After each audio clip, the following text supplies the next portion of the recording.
Yo, what up? So in today's video, I'm going to be going over the top 4 champions. And the topic of today is how winning champions will affect the top 4's legacy. So each person in the top 4, their legacy will be very affected by whether or not they win this championship. For starters, we're going to start off with Paper Rex. So Paper Rex has a long line of games played. They have a long line of being the top team, even when they had people like Benkai. And they're just the, fun, aggressive, always pushing team. They're very carefree, and we're just, basically just playing the game to have fun. But when they did it crazy, they did it fast, and they did it with a lot of skill. You know what I mean? So if you were to look at them now, today, they do look kind of different because they dropped players like Mind Freak and Benkai.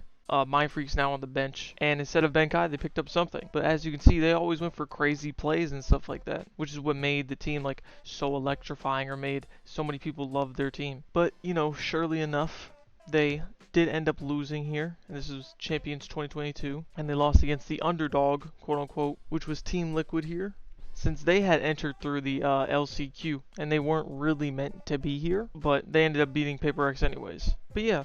This would be a very big win for all 5 of these players. They just recently got their championship at Toronto, and now they're hunting for the Champions Trophy again. But analyzing the players that are on these teams, someone like Benkai, I don't even think Benkai was all that bad. In my opinion, I would say he's more like a Zelsis type player, where he does have his clutch moments, and he was pretty good, but I'm pretty sure Benkai was their IGL. And like I said, in total, he wasn't that bad, but he did have to end up going. You know what I mean? Because there was just too much talent that they had to take somebody out, and it ended up being Benkai. And then of course, over the years, Mind Freak ended up, having to get taken out too. But as you can see, Team Liquid ends up taking this one here and upsetting Paper X. But mind you, this enemy team has people like Scream, Soulcast, Navera, which is, I'm pretty sure, Scream's brother. Oh, and Yampy too. This team isn't that bad. You know what I mean? If you were to look at it nowadays. And then we go here to 2023, where they ended up, finding something.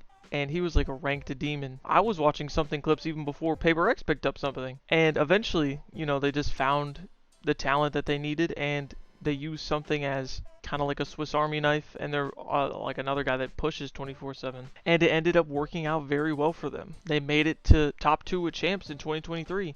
Right here with EG. And everybody had Paper X winning this, and they're like, oh, Paper X gonna win the championship. But literally, if you had to break this down and analyze it, like I was, and if you were to ask me, I was using my brain a lot this year, and I was analyzing every single game. Literally, they had to go up against the EG that just had lost at the last tournament. EG literally came second place at the last tournament, and Paper X is just now getting to their top spot. And since someone like Fnatic wasn't here, or Loud wasn't here, which literally when I watched Loud in 2023, they were not that bad of a team. They were going head to head still with people like EG, and I'm pretty sure they still had people like Aspas. So they were still very strong, and they were a very good team. But EG literally looked like the team to beat at this tournament. To me, it was not Paper X at all. Even when I watched EG versus Paper X in the upper final, I still believed that EG was going to end up coming away with it. Because I was thinking to myself, I was like, oh, I think EG has a bigger map pool. If they just get the right rotations in, and they just get the right kills, I think they'll end up coming away with the series. And I was thinking to myself also, I was like, Paper X is playing out of their mind, but EG I think just has the better strategy behind their teams. Because still, this was when Paper X was not really using IGLing that much, and they all just kind of just went with the flow. So when you're going up against a team that's literally this strong, like EG, and they use their brains and try to default and slow the pace of the game down constantly, it's going to be very hard for a team like Paper X to even come close to beating this team. Because I'm pretty sure Paper X were the favorites in this matchup. And I was thinking, are y'all serious? Y'all are going to go up against the team that just came second place at the last tournament? To me, it didn't make any sense. But, some people just want to believe what they want to believe. But yeah, Paper X was a very good team here. But now we're going on to the next team. The next team that we got is DRX. Now, DRX has been almost the biggest underdog in every single series and every single place that they go to. Like at every Masters and at every Champions, they're the underdog. They're the team that's most likely going to make it out of groups and end up placing somewhere decent, in a top 8 spot when it comes to the playoffs. But that's all they're really known for, is making it out of groups and never losing in the group stage. Because DRX hasn't won anything yet. And back in the day in 2022, This is when DRX had a very, very strong team with people like mako, Stacks, Buzz, and people like RB. But yeah, DRX ended up having like a collapse later down the line and into the future where it had people like Stacks and Buzz leaving the team. And they just left Mako all on his own. But if I'm being honest, this DRX team is not bad. They have never really been a bad team. They just struggle to place higher in each fucking tournament. Literally. They always make it and they always do well. But at the same time, they just can't get over the line. And none of the players were ever bad. It's just the fact that they get so close every time, so close. And then they ended up like either fumbling it or just losing flat out. It's like the DRX curse, you know what I mean? They played the Prime Optic team and came 3rd place at Champs in 2022. And then in 2023, they played against the Prime Fnatic team and went up a whole map on them and still managed to lose the game. But these teams that they're playing against are very, very crazy good teams. It's not like they're playing like the small little boy teams. But people like Mako, I honestly feel bad for because he's not a bad player. And he's like the star player. And he's been the star player. But it's just the fact that the pieces just like, I don't know. The cookie's just always crumbling for DRX and they can't get over the line. But I will be honest, almost every iteration of the DRX team does not look that great to me or doesn't look that refined. They all look decent, but it gets to a point where their mistakes, they ended up like stacking up too high to the point where they just end up losing. But like I said, don't get it fucked up. Every single time you go up against DRX, you gotta be worrisome. DRX is a very, very good team. They've always been a very, very good team. I cannot stress this enough. Literally, when my team, Sen, would have to go up against DRX, I would be afraid. Because I already know what's about to happen. One of these DRX players are going to pull around out of their ass with a crazy clutch, and then we're going to be in crunch time. And we're going to be shitting our pants like, oh no, we just lost to Mako 1v5, what do we do? And that's every other team's reaction whenever they're going up against Mako. Because Mako always finds himself in these scenarios where he's 1v5 or he's about to clutch the entirety of the round and save the game for his team. And 9 times out of 10, he is not going to lose the clutch. But typically when you rely on like a bunch of hero plays and, you know, clenching out the tiniest bit of rounds that you really weren't supposed to win, it's very hard to constantly keep up that momentum. I would have to guess that most people would prefer having constant, clear, clean rounds over each round being scrappy and sloppy and you just barely come away with each round. You know what I mean? Like when you set a call and you're like, oh, let's go do this or let's go do that, and it actually works compared to every time you go try to do a call, it gets countered, and each round you just barely come away with. But yeah, honestly, I wouldn't trust these guys. These guys are like honestly the kings of like choking. That's no offense to the players. It's most likely like a team thing, but they do have a tendency to like fall behind or not do as well or perform as well as they're supposed to. But I mean, that's okay. That's okay. It's champs. You know what I mean? Or if you're on like a Masters stage, you're gonna be nervous. Or fuck ups are going to happen. It's just what happens when you play the game. But yeah, this team DRX, just like PRX, are not really a team to fuck around with, honestly. Most of the people that are from this APAC region are very, very strong, very, very aggressive, and very, very smart. So I will give them their flowers. Every single time you go up against an APAC team, you need to be weary and you need to be like ready. But now we're moving on to the old reliable, the NA punching bag NRG. Now, of course, I'm starting you with the peak of NRG's team building when it had the core of the old Optic roster with Crashies, Marv, and Victor, and then they added Demon 1 and they added Ethan, which are 2 championship level guys. You know what I mean? They seemed like, oh, we're gonna do so good. They honestly seemed like a very strong team to me. But you know what I mean? At the end of the day, you know what the saying is. At the end of the day gonna end. And what that basically means is building super teams don't always work. Everybody thinks that they could be KD with the Warriors, but they ended up being a Brooklyn Nets instead. Just a super team flop failure. Like I would personally expect this team to go very far. And since I'm a Sentinels fan, I thought that Sen were gonna lose, honestly. I didn't have a crazy amount of faith in them because I was like, damn, this NRG team is just too strong. And it turns out they weren't as strong as I thought. But yeah, I'm getting a little bit ahead of myself. I forgot that there was another NRG adaptation that got destroyed by Billy Gaming. And man, oh man, watching these NRG games when they lost to Billy, it was tough. Every single time BLG would win a round, it'd be from a hero play or from the NRG roster all fucking up and doing something stupid or goofy. Like, it would hurt my brain to watch them do some of the things they do. Like, I know y'all probably remember, Artis literally slowed and walled off the entirety of the team. And as y'all can see from the clips, they get multiple clutches hit on them by this fucking BLG team. Like, this team is fucking nasty. It's disgusting. But yeah, since this newest NRG roster hasn't really lost a lot, I didn't put a lot of clips in there. But when it comes to NRG possibly winning this championship, that means that people like Scuba, Brock, Mata, Sam, and Ethan will be a back-to-back champion. Or excuse me, a two-time champion. And that means that all these tier 2 players that moved up and went to tier 1 literally proved so much. That NA tier 2 Valorant scene is literally the strongest out there. I mean, I can't overstate this enough. Literally, if these tier 2 players come right from tier 2 and in their first year win a champions trophy, I mean, what else can you say? Would you just have to say NA is the best region? Literally. I would personally think that NA is the best region. And then we're going to go on to the next set of players, and it is Fnatic.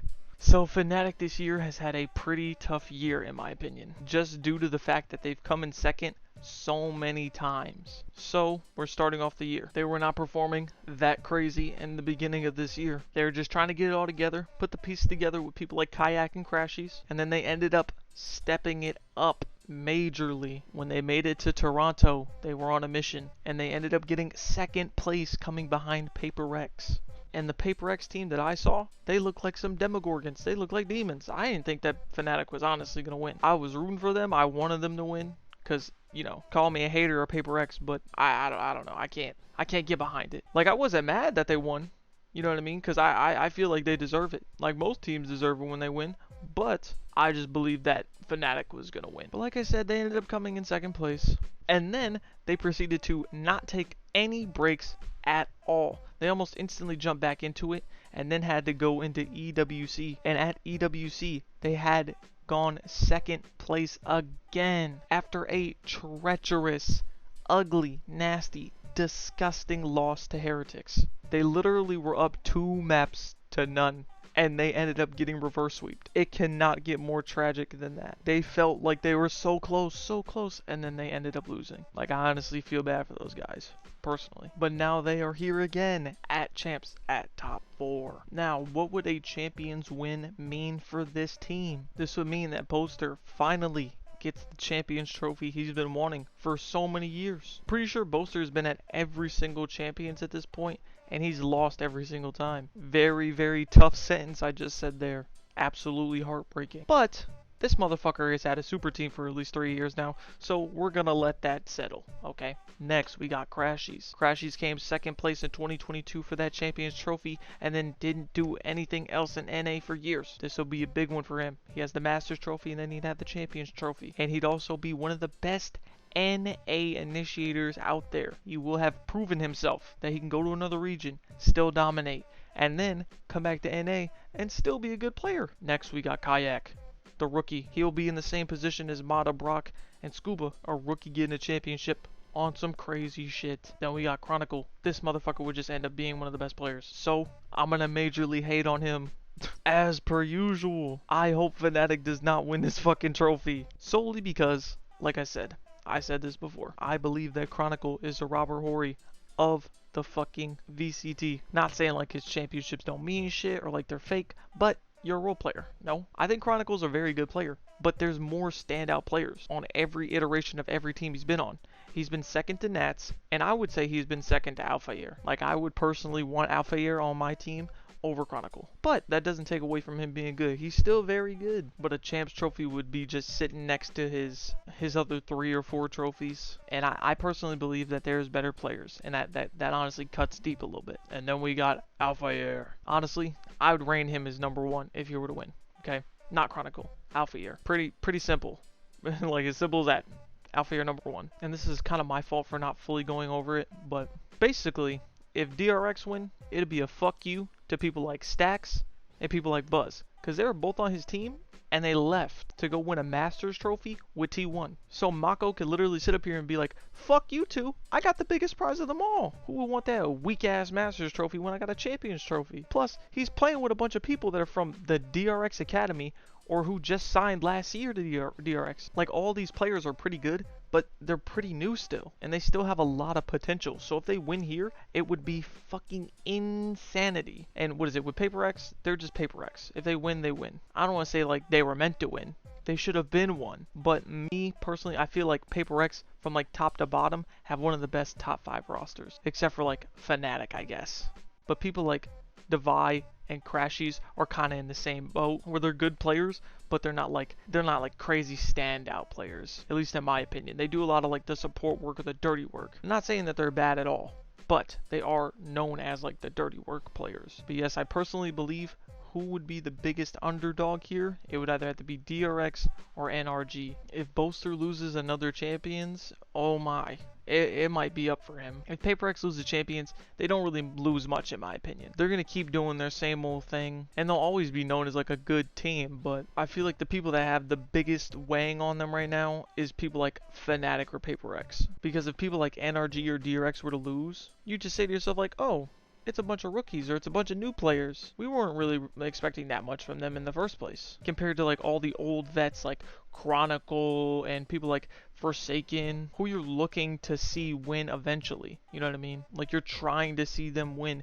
It's been so long, you need to win by now. But if I had to specifically pinpoint one person whose legacy will be affected, probably the most, if they were to lose here, I would have to say either Boaster, Mako, because he'll be known as the guy that always loses and can't make it far at champs, or even someone like maybe Chronicle, because Chronicle is known as the guy that he's always one of the top players and he's always been one of the best. But let's be serious, every single time you go to Champions, if you constantly lose, it'll start to put a stain on you. You know what I mean? Like, I still think he's a very good player, but at the end of the day, it might get a little tough out here if other players start to win champs and Chronicle still hasn't won it yet. But yes, let me know your thoughts. Who do you think will be affected most legacy wise when it comes to winning this champ? Thank you very much for watching. I will see you later.